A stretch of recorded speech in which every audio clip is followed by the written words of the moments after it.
itu cuma pakai duit sendiri kan, bukan pakai duit negara kan, enggak kan? Belum. Ya belum. Maksudnya orang-orang seperti ini juga mohon untuk bisa didukung lah, karena mengharumkan nama Indonesia itu kan ada berbagai banyak hal, dan memang kita hanya tahu di bidang atletik gitu ya, tapi yang seperti ini juga sangat bisa mengharumkan nama bangsa. Ya nggak usah jauh-jauh, negara Jepang dikenal di dunia, emang karena atletiknya? Enggak sih. Bukan kan? Iya. Negara Jepang terkenal di dunia karena apa? Selain karena kepintaran teknologinya ya, budayanya. Iya. Ya kan?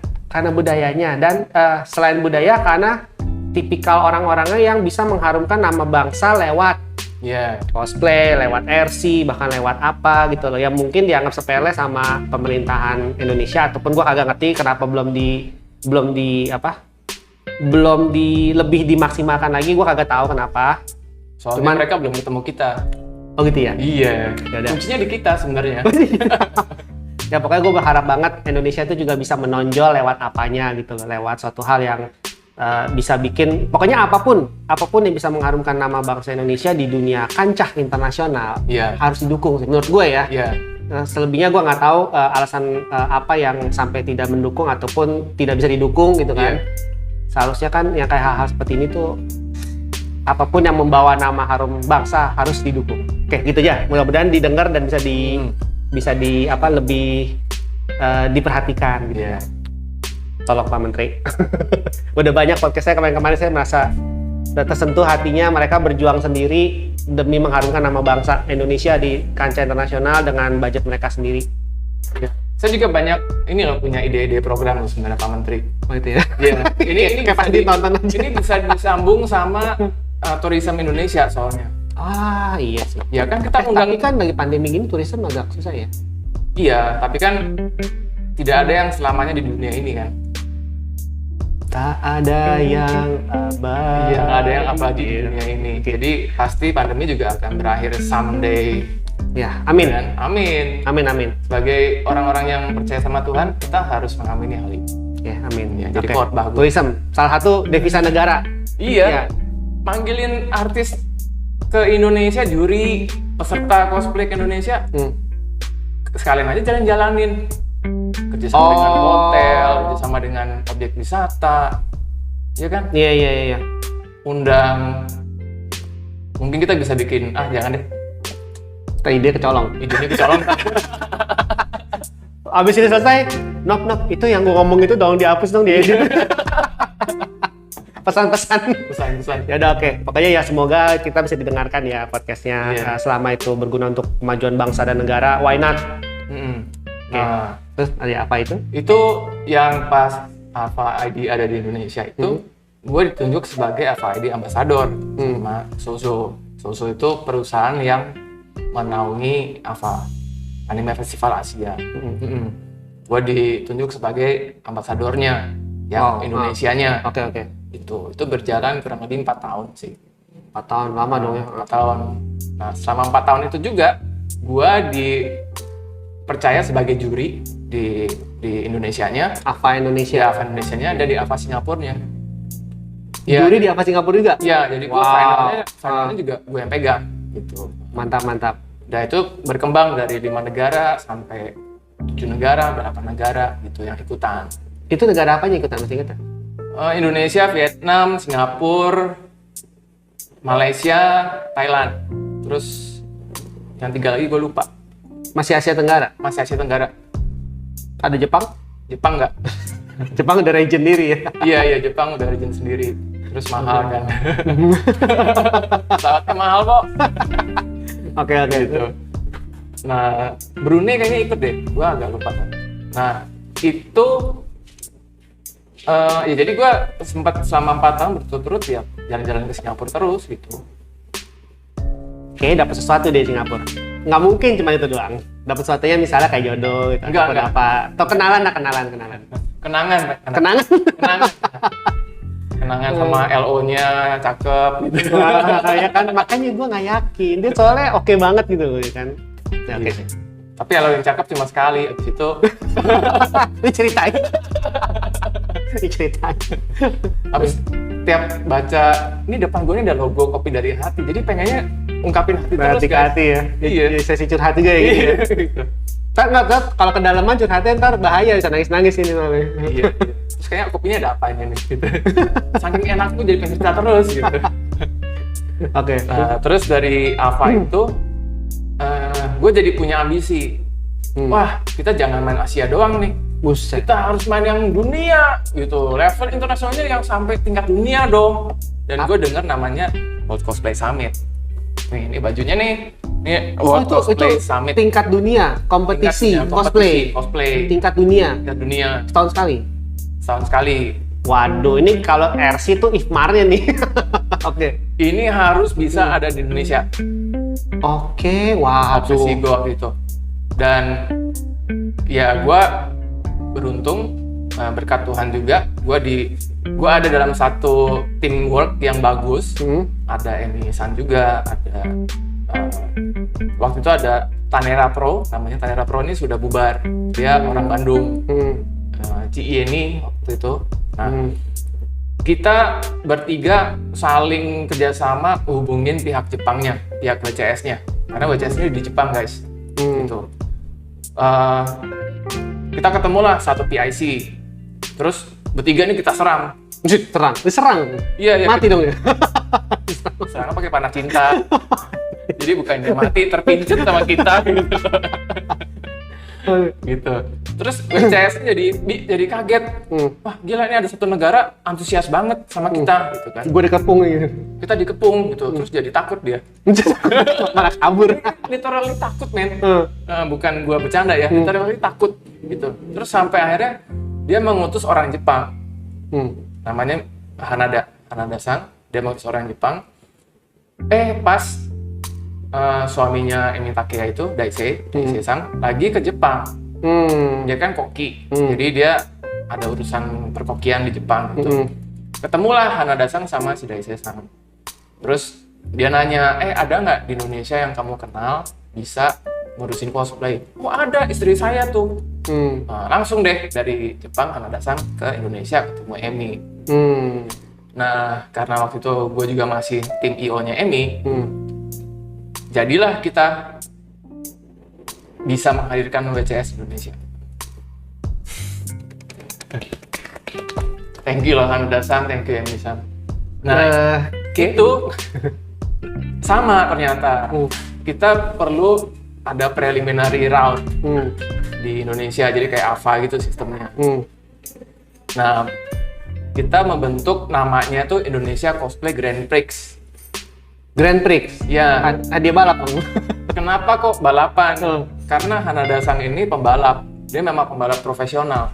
Itu si Hanada-san yang dari WCS ya? Iya. Pembalap? Pembalap. Apa hubungannya cosplay ya? Oke. Ya, karena dia familiar dengan balapan, jadi namanya Grand Prix-nya tuh ikut gitu loh. Tunggu bentar.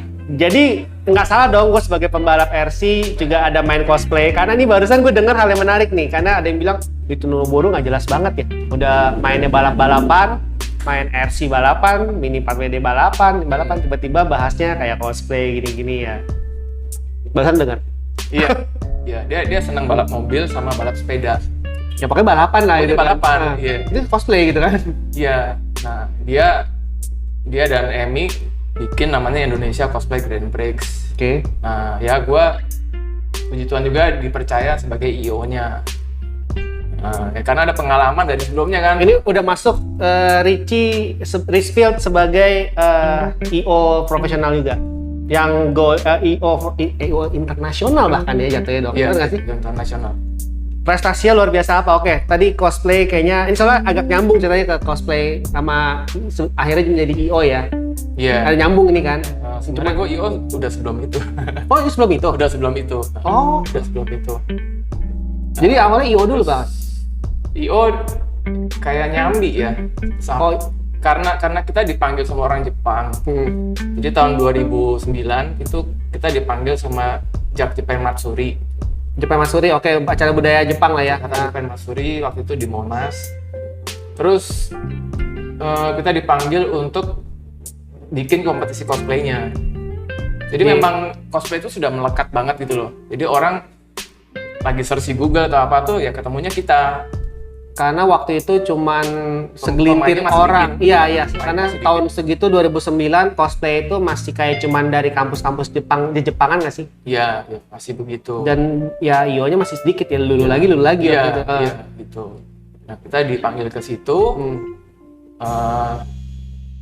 terus berhasil, sukses event kita. Terus kita dipanggil ke FX Mall. Ini perjalanan sebagai lu sebagai IO nih. Ya, di lantai paling atas itu ada namanya Kuishinbo dulu ya. Sekarang udah tutup. Yang ternyata dimiliki sama Daisei Takeya itu. Daisei Takeya. Daisei Takeya yang tadi suaminya Emi. Oh iya, oke. Ketemu Nah, Hanada-san di ya, Jepang. gue ingetnya Hanada itu. Daisei ini punya Kuishinbo tuh sama Reno Barak. Waduh, nyinggung Reno Barat. Sarini. Iya, iya. Oke. Itu. Terus suruh bikin cosplay competition lagi di situ. Iya. Terus berhasil juga. Barulah ketemu Emi. Nah, terus kan kita cerita soal cosplay gini-gini, Emi tertarik. Terus Emi bikin dokumenter cosplay pertama di Indonesia juga tuh. Ini awal mula perjalanan nih ya, tadi Iya. ya. Dokumenter cosplay. Terus jadi kita memilih 3 cosplayer. Kita syuting nih dari awal pembicaraan kayak gini tadi, introduction-nya apa, terus sampai dia ke satu titik. Nah, saat itu kan juga belum begitu booming tuh yang fotografi cosplay. Jadi kita mikir apa ya, satu titik ini kayak finalnya gitu loh. Nah, tercetuslah Clash International itu. Oke. Oh, berarti ingat tuh. Berarti poin yang gue tangkap adalah saat lo menjadi cosplayer, gue berpikirnya, lo jadi cosplayer dulu lama, sampai ya let's say udah bertahun-tahun, ya 5 tahunan gitu, baru lo kepikiran untuk menjadi IO. Ternyata tidak. Ternyata enggak. Ternyata itu bisa dibilang berbarengan, cosplay sama IO ini. Iya. Oh, oke. Berarti ya dia udah IO ya, hitungannya udah pro duluan juga sih ya, langkahnya enggak cosplay dulu. Biasa kan umumnya gitu kan, di depan layar dulu. Terus dia ya karena usia dan pensiun dan apa-apa dia di balik layar. Ternyata lu jalin 2 hal ini bebarengan. Oke, berat loh ya. Bisa tapi ya. Bisa. Jadi sudah jalan nih IO-nya dari Kuishinbo terus ke Clash. Nah, di tahun 2010 setelah gue pulang dari Singapura, gue masih pakai kostum Garo. Gue datang ke acaranya Riza Toys Fair. Waktu itu ada di Tenis Indoor Senayan. Itu Tenis Indoor Senayan yang awal-awal ya? Enggak sih, udah ke 5 atau ke 6 gitu. Oh, berarti belum lama dong. Abis itu Balai Kartini kan? Iya. Nah, pada saat itu Toyzone menampilkan beberapa kostum. Ya, ada Predator, Stormtrooper, Darth Vader, Darth Maul, terus dan lainnya, Hellboy gitu. Nah, gue kan juga ngefans banget sama Predator. Pada saat gue lihat, loh kok Predatornya jalannya begitu. Jalannya kenapa lain J? Jalannya kayak pimpang gitu loh, kayak pimpang, terus kayak bingung di panggung gitu. Nah, gue memberanikan diri, gue cari IO-nya. Gue tanya-tanya, ini siapa kepala IO-nya? Kenalan lah sama Riza. Waktu itu dia masih lebih kurus, lebih cute mukanya gitu ya. Belum berjenggot, tapi udah agak botak gitu kan. Segera Bro Riza datang ke podcast Nobu. Ya kan? Iya, gosipin sama gue. Gosipin balik, oke? Nah, terus gue ngomong, Bro Riza, gue langsung, ya mungkin orang bisa mikir gue sombong ya, tapi prestasi kan perlu disebut nih, karena gue mau serius sama dia. Gue bilang, Bro Riza, gue baru pulang dari Singapura, gue menang juara 2. Boleh nggak gue pakai salah satu kostum lu? Gue harapan sih Predator. Nah, Predator gue suka banget. Gue tampil di next event lu. Kalau gue nggak bagus, lu nggak usah bayar gue. Oke. Tapi kalau gue bagus, lu boleh hire gue. Gue bilang gitu. Tawaran yang menantang tuh ya, challenging. Iya. Kalau jelek ya udah gratis sih. Gitu kan. Iya. Ya, gue juga nggak berharap dibayar sih sebenarnya. Gue lebih berharap diajak terus. Ya, tapi itu kan sebuah tantangan yang besar juga, ya kan?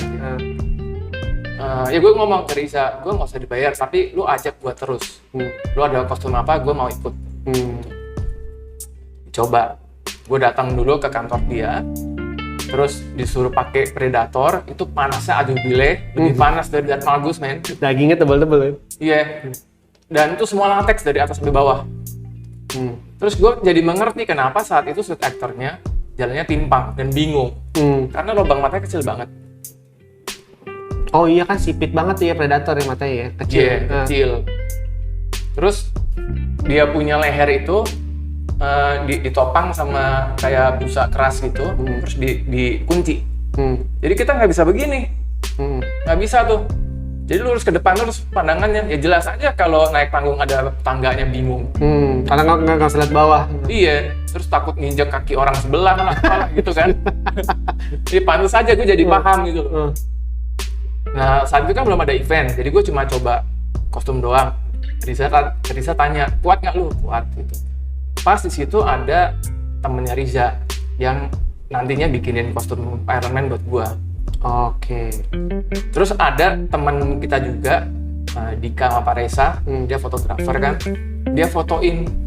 Memang itu ruko kantornya Riza itu dulu di Fatmawati. Nah terus modelnya tuh yang ruko ke atas, bawahnya tuh basement gitu. Jadi semua parkir di basement. Kita ke basement itu, terus pangit-pangitnya tuh kayak gorong-gorong gitu loh. Kayak ada part yang cuma dibatasin pakai teralis gitu. Oh iya tahu yang apa itu buat ventilasi udaranya ke keluar-keluar gitu. Ventilasi air lah gitu, air hujan gitu. Nah, jadi kan dia punya pencahayaan bagus banget tuh, dramatis banget kan. Nah, gue di foto-foto di situ. Yang gue ada fotonya di Instagram gue. Jadi gue pegang orang lehernya gitu, kayak diangkat, seolah-olah Pakai kursi. padahal mah guanya yang begitu. Oh, begini. Kan gue lebih tinggi dari orangnya kan. Oh, berarti lo ngambilnya separuh ya, bukan full body. Iya, jadi gue yang jongkok, gue begini nih gitu. Itu bagus banget dan si Risa suka banget. Jadi tanpa dites lebih lanjut, dia langsung oke, lu gue hire. Deal. Deal. Udah. Terus jadilah Predator gue di 2 kali eventnya Toys Fair. Tapi jalannya juga begitu juga? Susah?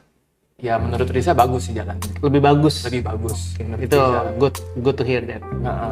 Nah dari situ, ya berkat Tuhan juga gitu. Risa mempercayakan kostum yang lain ke gua.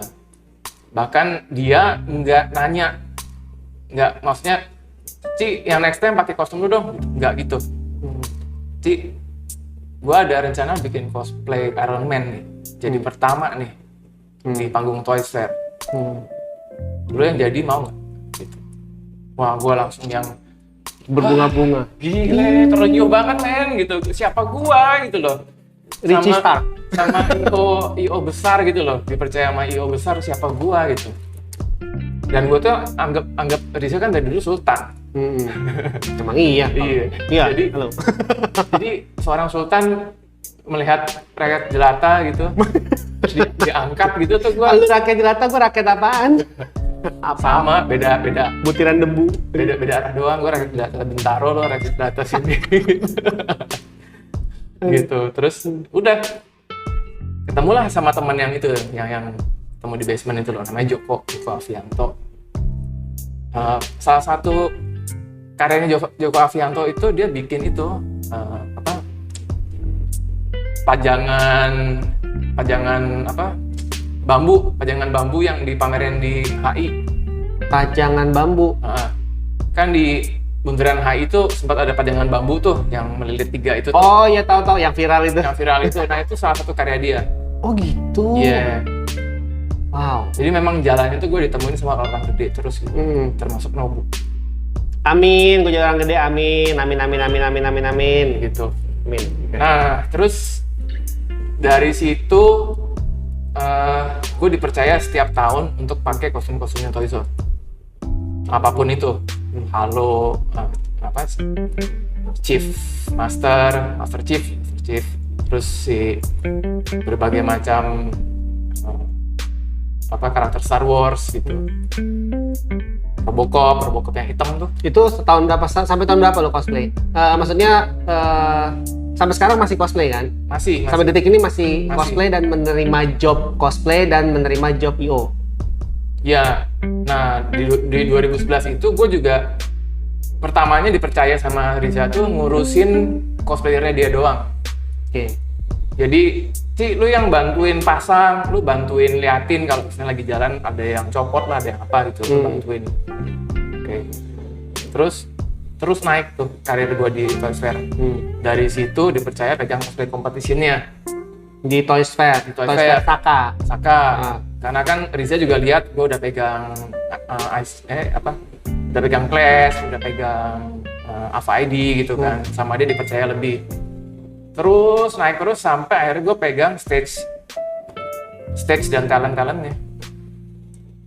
Oke, itu berarti Toys Fair terakhir itu 2019 bukan? 2020. 2020. Oh, yang di bulan Februari. Iya, 3 kemarin minggu ya? sebelum pandemi merebak. Iya. Oke, itu terakhir kayaknya. Gua ingetnya yang sebelum pandemi 2019. Oke. Berarti Iya. itu masih lu tuh. Masih gue. Hmm. Dan gue juga setelah itu dipercaya untuk pegang Energy Sai Blok M. Itu juga terakhir 2020 kan? Ya, 2019 atau 2020 tuh? 2019, sorry. 2019. 2019 itu terakhir gue jadi MC. Nah, gue MC di Energy Sai udah beberapa kali sih. Cuma waktu itu MC juga. Kalau nggak salah Energy saya terakhir kan ya 2019 ya? Iya, terakhir. Iya kan? Makanya gue happy banget. Gue bisa jadi pemula yang memulai dan yang mengakhiri. Alpha and Omega. Padahal di tengah-tengahnya kok sempat ada yang bolong, ada 2-3 tahun bolong. Gitu. Aku lah MC awal dan MC terakhir. Dan gue punya Tadakatsu Honda itu kan memang berat dan panas kan. Gue mikir tuh sampai 2 tahun loh. Gue cosplayin nggak ya di Energy Sai? Mikir sampai 2 tahun. Mikir sampai 2 tahun. Karena di ruangan ber-AC aja, gue nggak kuat lama-lama pakai itu kostum. Banget panas. Panas dan berat. Dan jalannya susah, kaku gitu. Cuma di game aja dia bisa lari-lari, lompat-lompat. Aslinya mah kagak. Armornya berat juga. Armornya berat. Itu bahannya segitu dari itu kan? Dari apa? Busahati. Busahati itu kan? Dan lapisannya banyak banget kan, karena dia kan armornya samurai dan berlapis-lapis gitu. Nah, terus akhirnya gue cosplayin di Energy Sai tahun 2018. The Last of Energy Sai. Belum. Bukan, 2018. 2018. Nah, gue cosplayin. Gue kan nggak jadi, udah nggak IO, udah nggak MC waktu itu. Jadi gue datang sebagai pengunjung, gue cosplayin Tadakatsu Honda. Ya menuai pujian juga sih. Orang-orang bilang gila ya, memang kalau udah cosplayer Armor. Cosplayer senior gitu, udah beda gitu loh. Beda. Tapi ya guys, gue kasih tahu aja ya, gue di situ agak sedih sih. 2018. Iya, agak sedih. Kenapa? Karena gue ini kan orangnya senang bergaul. Terus gue merasa ada gap di antara cosplayer senior dengan cosplayer junior kita. Gitu. Nah, itu mah hal yang ini. Tapi kenapa? Nah, gue itu ada di satu ruangan sama mereka lagi foto-foto. Gue samperin, gue yang ngajak foto. Guys, cosplayer lu bagus loh, foto bareng boleh nggak? Kebanyakan dari mereka nggak mau. Kenapa? Kayak ngomong apa sih kak? Saya kan kentang. Sorry. Jadi mereka nggak mau karena merasa tidak pede. Iya. Dan tapi mereka kenal lu, tahu. Ada yang tahu, ada yang enggak. Jadi yang tadinya bingung ini siapa ya? Begitu gue kasih kartu nama, oh Kak Ricci. iya. Oh dia gitu. Tapi ya mereka nggak semuanya welcome. Nah, itu gue sedih. Maksudnya gini, nggak welcome-nya lebih kayak ke sebenarnya mereka merasa nggak layak gitu loh. nggak pantas gitu. Nggak pantas. Jadi kayak gue nih kentang, lu udah levelnya beda, gue foto bareng sama lu. Nanti jadi drama. Jadi drama. Jadi drama. Bukannya karena dia nggak pede, dia malu. Ya antara dua itu. Karena kan dunia cosplay Indonesia memang dramanya parah. Ya tahu sih gue beberapa. Maksudnya Yeah. Tapi drama yang lu maksudnya apa, coba jelaskan. Ini pemikiran gue ya, bisa Iya. salah ya. Ah. Ya mereka lihat, wah gue cosplay sama Korichi, nanti didramain kayak numpang tenar. Oke, ribet juga ya. Ribet kan? Berarti Padahal dia yang ngajak loh, dia ngajak foto loh. Tapi kan netizen kan bodo amat. Taunya ini mah numpang tenar doang nih gitu ya. Iya, suka nggak mau tahu di balik layar kan. Ataupun mungkin kostumnya kelihatan banget jeleknya gitu kan dibanding yang udah Karici gitu. Ada nggak gitu? Ya, Nggak juga. Nggak juga. Gue kostum mereka bentuknya kayak apapun. Nggak maksudnya kata netizen. Iya, ya mungkin ya. Gitu. Kalau gue sebenarnya nggak masalah karena semua orang bermula dari tidak bagus. Ya karena nama sebuah seni itu kan pasti ada awalnya. Ada awalnya, iya.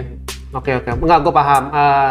Sebenarnya masalah kayak gitu sih menimpa semua komunitas sih. Jadi Iya. anak zaman now nih, pemuda zaman sekarang nih, ABG zaman sekarang, itu soal tingkat jiwa kompetisi dan kepedeannya berbeda jauh sama zamannya kita. Iya benar. Zamannya kita tuh zamannya kompetisi yang gue mesti menonjolkan diri nih, gue pede-pede aja walaupun sejelek apapun. Iya. Tapi anak zaman sekarang di komunitas apapun nih ya, mainan apapun yang gue tahu nih, Iya. sama kayak gitu. Anak yang pemuda barunya zaman sekarang nih, yang ABG sekarang nih, Iya. itu yang kayak gua nggak pede sama dia, ada lomba, gua nggak berani ikut lah, gua belum apa-apa gitu loh. Iya. Sebenarnya hal itu sudah ada dari zaman dulu ya. Sebenarnya dari gua awal cosplay sebenarnya sudah begitu juga. Oh gitu. Iya. Bahkan itu jadi pertanyaan banyak orang. Gua kan udah jadi pembicara di radio, sering di TV gue juga udah sering masuk juga gitu kan. Banyak juga prestasinya menurut aku.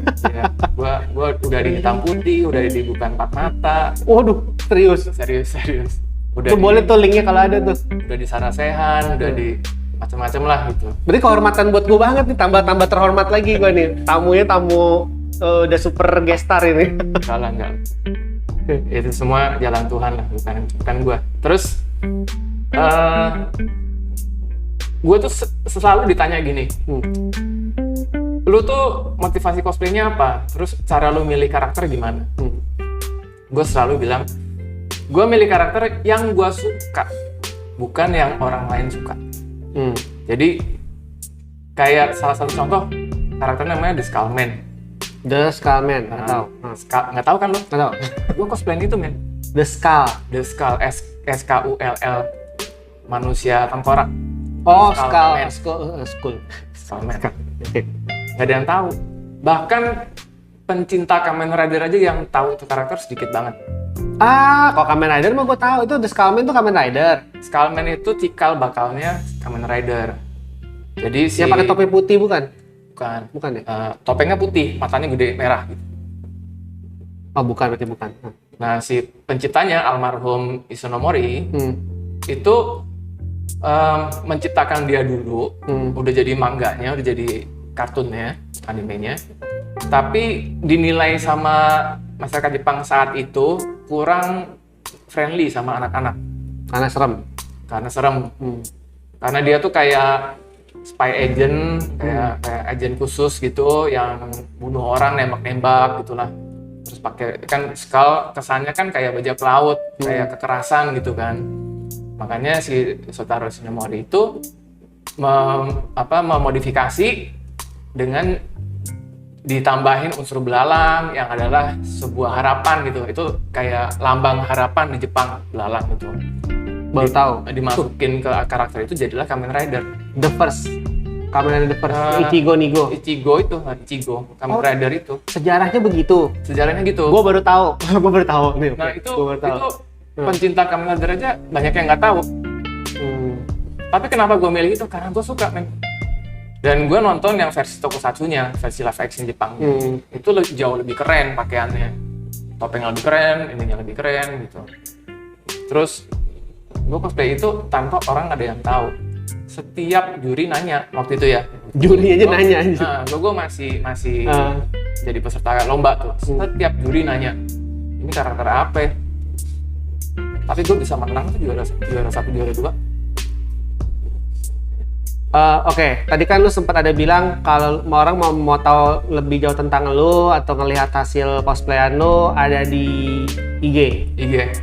Apa ada linknya bisa disebutkan? Facebook, IG atau YouTube atau mungkin? Ya, gue kalau Facebook di Richfield Cos. Karena orang nggak tahu. Di sini guys ya. Ya, karena orang nggak tahu tuh nama asli. Richfield Cos. Gue aja baru tahu. Terus di Instagram gue @richfieldcosplay. Kenapa yang di Facebook cuma cos doang, playnya nggak ada? Karena dulu beredelin sama Facebook. Semua akun yang ada cosplaynya tutup sama mereka. Di Facebook? Iya, sempat begitu. Kenapa ya? Karena mereka pengen Facebook itu menampilkan orang-orang asli. Oh, tapi sekarang kayaknya ada komunitas cosplay deh. Kalau secara komunitas, secara page boleh. Oh, secara personal, akun personalnya akun nggak boleh. Gitu ya? Iya, gitu. Jadi lu harus menampilkan nama asli. Ya walaupun tetap teman-teman cosplayer pakai nama Jepang ya. Misalnya Nobu Doraemon. Ya, Nobu Ichigo. Naga Noburu gitu kan. Ya. Atau nama asli atau enggak sih? Asli. Asli. Tapi yang belakangnya asli. Iya, gitu. Siap Riku Tachibana misalnya. Riku Tachibana. Iya, ya gitu. Kan Rikunya sebenarnya dari Felix. Riku. Gue buka. Enggak, dia waktu itu pernah bilang nama asli dia, cuma gue lupa. Pas kemarin gue tanya kayak yang, oh ini bagus, gue lupa. Iya. Terus teman gue namanya David Winarta aslinya, dia pakai David Kuga. Gitu. Tapi masih ada David-Davidnya itu. Iya. Ya, tapi kan kayak begitu tuh lebih aman daripada David cosplay misalnya. Itu nggak boleh dulu. Sampai sekarang nggak bisa berarti ya? Nggak bisa. Itu di Facebook? Di Facebook. Nah, Instagram tadi Richfield Cosplay. Gitu. YouTube gue nggak ada yang khusus gue sendiri, nggak ada. Oh. Gue nggak pede. Padahal di YouTube banyak loh yang anak teman-teman cosplay ya pada bikin drama cosplayan, ya kan macam-macam banyak kan tuh. Iya. Belakangan yang lagi agak viral yang gue tahu adalah yang itu Tokyo Revenger. Teman-teman Bandung ya, cosplay Bandung. Iya. Cuman ya viral sih, itu viralnya maksudnya ya lucu-lucuan aja. Ya, gue ada keanehan guys. Jadi gue nggak suka melihat diri gue sendiri di media. Gue nggak suka melihat diri gue sendiri di media. Nah itu IG, Facebook? Itu jadi cuma kayak gue nitip gambar deh, gue nitip foto deh, portfolio gue deh. Jadi kalau ada orang mau manggil gue sebagai juri atau sebagai IO, ada gambaran. Ya kalau gitu lo lakukan untuk orang lain dong. Ya lo bikin. Iya. Cuma maksudnya kalau gue ada channel YouTube sendiri namanya Jadi Gini Kreatif. Apa tadi? Jadi gini? Jadi Gini Kreatif. Okay. Makanya tiap kali kita ngomong jadi gini, nah gue langsung inget channel gue sendiri gitu. Ya pada saat gue yang on frame di situ, in frame di situ, gue kan ada hostnya tiga. Gue, Bobby, sama Marsha. Marsha Namikaze. Nah, itu pada saat gue ngeliat diri gue sendiri di situ, gue kesel. Ini ngapain sih orang di sini gitu? Lo tampilin diri sendiri aja. Iya, makanya belakangan kalau kalian udah subscribe YouTube gue, belakangan yang sering tampil ya si Marsianya. Oh. Selain dia memang cantik banget, ya kan. Kayak apa sih, gue lupa. Gue tanya lu kayaknya. Penarik minat kaum Hawa dan kaum Adam dong. Hawa juga kan, karena dia pintar banget make up. Make upnya bagus banget sih Marsia. Make up normal. Oh, oke. Jadi kan orang bisa, gimana cara make upnya gitu kan? Bisa tutorial dia gitu. Belum sampai tutorial. Tapi maksudnya daya tariknya gitu, daya tariknya. Terus dia kan juga cosplayer, jadi fansnya dia juga bisa tertarik ke situ gitu. Dia sama cowok-cowok yang sempat lihat gue kan bisa happy lihat dia gitu. Sempat. Pernah loh salah satu subscriber gue bilang, bro, untuk next videonya tampilin ceweknya lebih banyak dong daripada lu. Omongan subscriber mah pasti ada-ada aja. Lo nggak tahu di channel gue ada yang ngomong. Enggak sih, gara-gara gue juga. Kan gara-gara kan kalau lu perhatiin kan gue belang nih sekarang nih. Oh. Karena main mini 4WD yang pakai street, yang pakai tongkat itu hoki. Iya. Yang kayak Dasion Kuro. Iya. Ya itu kan jujur bikin belang dong. Terus gue bilang, kayaknya gue mainnya mesti pakai baju asmatnya yang buat APD gitu. Iya. Ada yang nantangin, bro, gue nggak mau tahu lo pokoknya mesti bikin konten main itu pakai itu. Gue ya jujur gue nangkepnya seru sih, cuman yang namanya omongan subscriber kita ambil positif aja sih. APBD. Iya, APBN. Ambil positif, buang negatif. Oh, maksudnya itu gue kira baju. Iya. Iya, gue sih sebenarnya nggak masalah juga. Karena gue sebenarnya orang cukup narsis sih. Kalau kita nggak narsis, kita nggak bisa jadi cosplayer. Betul. Iya. Kan kita langsung habis pakai kostum, cari tempat rame, magic. Orang-orang foto gitu kan. ya itu kan perlu kenarsisan diri. Ya betul lah. Iya, habis pakai kostum terus ngumpet di WC ngapain gitu kan? Aku malu. Iya, ngapain lu kostum? Aduh, gila, gue tadi ngelihat ini salah kali waktunya enggak itu. Tetap kita nggak bisa bro, ini jadi 2 part loh. Ini omongan terlalu asik untuk gue putus nih tadi, makanya gue mau tetap gali lu terus. Ternyata emang waktunya 2 part ini, nggak bisa. Oke, jadi sebelum kita tutup dari cosplay ini, terpaksa gue tutup. Kenapa? Karena ini akan jadi 2 part. Ngomongannya asik banget karena banyak yang gue pelajari lagi, banyak yang gue ketahui lagi tentang seorang Richfield, tentang dunia cosplay, tentang IO, dunia cosplay yang ternyata menurut gue rumit ya, dan dia bisa lewatin itu semua kayak ya berhasil aja gitu kan. Maksudnya dia sudah membuat hal besar di dunia cosplay. Ya gue nggak nyangka aja itu dia gitu loh. Karena gue kenal dia kayaknya nggak sampai segitunya gitu. Tapi dia ceritakan semua tentang prestasi dia. Ya gue makin salut sama dia. Dan gue senang, gue happy di dunia ini bisa ketemu orang seperti Richfield yang sudah banyak berkarya dan berprestasi, bahkan mengharumkan nama bangsa Indonesia ke dunia internasional, dan bahkan dia sendiri membina cosplayer baru juga lah ya, bisa menuntun lah ya. Iya. Dan sampai sekarang dia masih aktif, terus berkarya. Ya, gue sangat bahagia, terhormat hari ini bisa menghadirkan seorang Richfield. Ada panjangannya dia apa? Richfield Edward. Richfield Edward. Benar? Benar. Semoga gue inget ya belakangnya. Oke.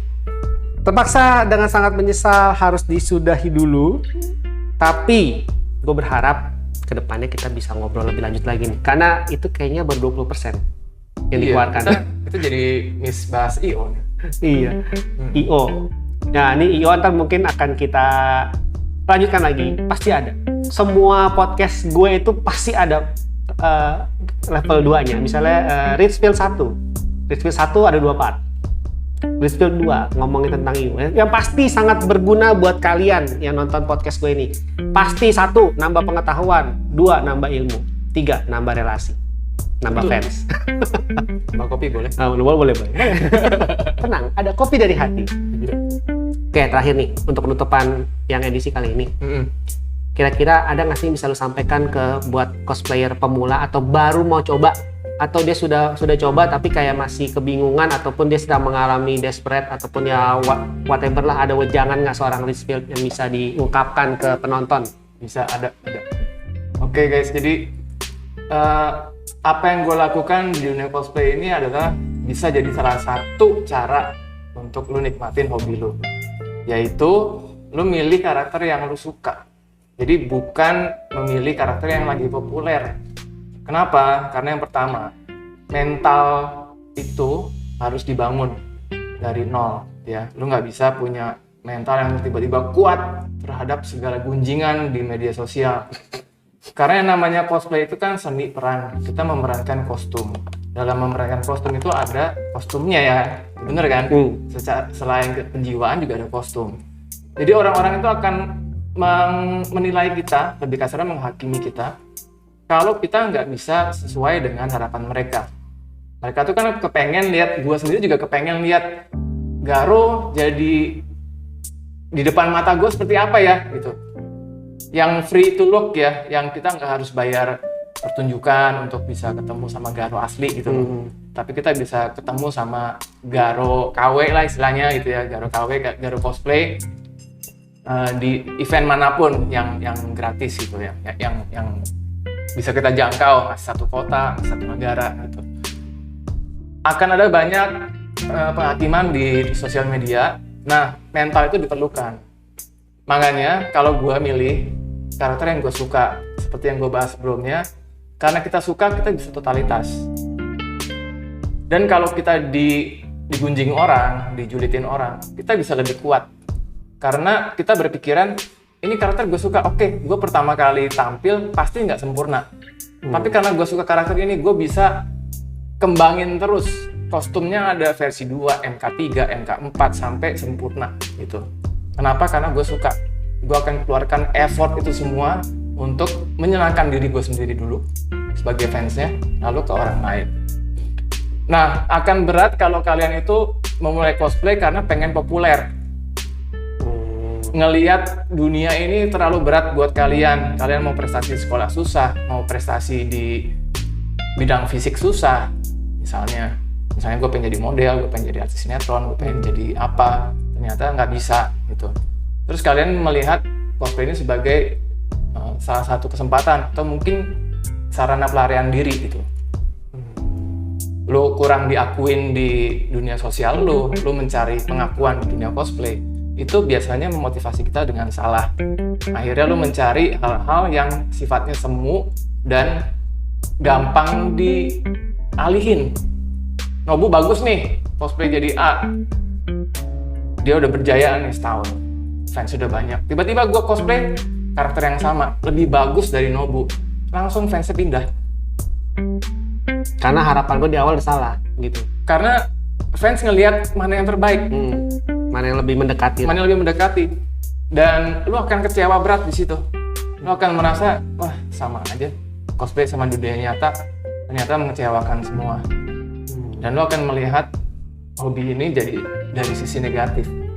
Padahal positifnya banyak banget. Seperti kalian tahu, Indonesia sudah menjadi juara 1, 2, dan 3 di World Cosplay Summit melawan 70 negara. Jadi kalau kalian motivasi cosplaynya benar dan hobi itu ditekuni dengan benar, ya bisa setinggi itu prestasi kalian. Gitu guys. Jadi pastikan sebelum melakukan segala sesuatu, periksa dulu motivasinya apa, terus hitung effortnya kalian bisa seberapa besar gitu.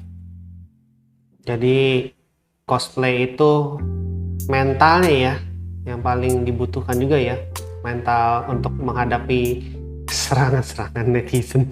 Ya, karena perlu diingat karakter itu bukan punya lo doang, karakter itu punya semua fans, bahkan punya kreatornya juga. Gitu.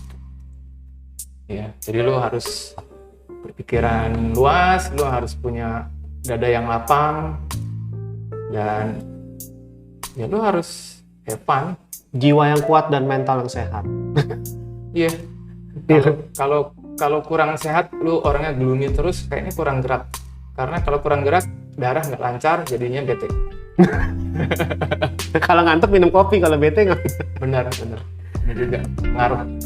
Oke.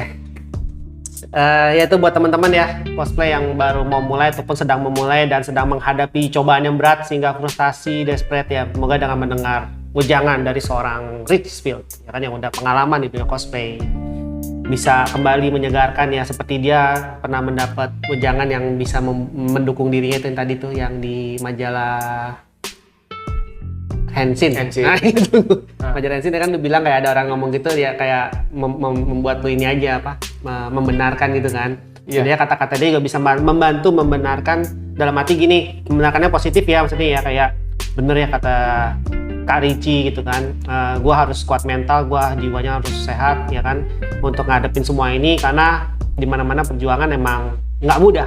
Ya. Dan gitu. Kalau tadi omongan gue lu bikin bingung, ini orang ngomong apa sih gitu. Mungkin lu bisa DM gue langsung di Instagram gue. Kamu bikin bingung. Iya. Waduh ketinggian nih bahasanya nih, maklum om udah umur 40. Jadi lu bisa langsung aja DM gue, kita DM-nya ke sini. Ya, ngobrol dari hati ke hati. Kalau perlu kita ketemu di Kopi Dari Hati, karena pasti akan lebih menyenangkan. Mantap suasananya.